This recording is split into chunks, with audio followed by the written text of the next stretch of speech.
बड़े दर्द के साथ मुझे आप लोगों को ये वीडियो दिखाना पड़ रहा है।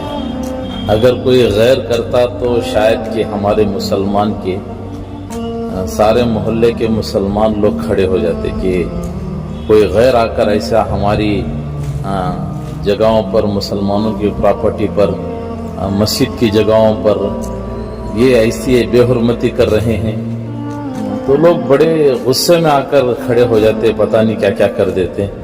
लेकिन जब मुसलमान ही ऐसी गिरी हुई हरकतें करते हैं तो बड़ा दर्द होता है। आप देखिए इस वीडियो को कि मुसलमान कितनी अच्छी तरह से अपने अल्लाह के घर की, अल्लाह की वक्फ की जगहों की कितनी अच्छी तरह हिफाजत कर रहे हैं। आप खुद इस वीडियो को देखिए। क्या बताऊं मैं तुम्हें, ये हमारा ईदगाह है, ये देखिए, नौज़ुबिल्लाह, क्या बताऊं, आप खुद देखिए। ये है हमारे मुसलमानों की हिफाजत का, आपको नजर आ रहा होगा। मुझे दिखाते हुए भी बड़ा शर्म महसूस होती है। ये कोई गैर तो नहीं कर रहा है, ये हमारा मुसलमान कर रहा है। ये हमारे मुलबगल शहर का जहांगीर मोहल्ला का ईदगाह है।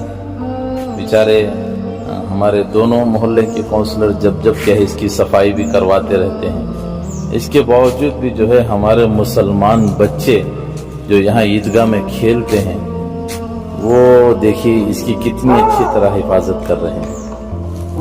देखिए, क्या बताऊं मैं, मुसलमान अपनी दरगाहों की, ईदगाहों की कितनी अच्छी तरह जो है इसकी हिफाजत कर रहे हैं। शायद कि ये वीडियो बहुत सारे लोगों को गलत भी लगेगा, लेकिन दिखाना पड़ता है कि मुसलमान जो है कितनी बेहुरमती, बेअदबी जो है वक्फ की हिफाजत कर रहे हैं। अफसोस होता है, दर्द होता है ऐसी चीजें दिखाते हुए। ये भी कोई नापाक करने की जगह है। इतना गंदा जो है सारी चीजें, सारा रास्ता जो है ईदगाह का सारा, वो भी दीवार के बाजू में बैठकर इतना गंदा किए हैं। बड़ा अफसोस होता है मुझे। बाकी आप कमेंट कीजिए क्या कहना चाहते हैं।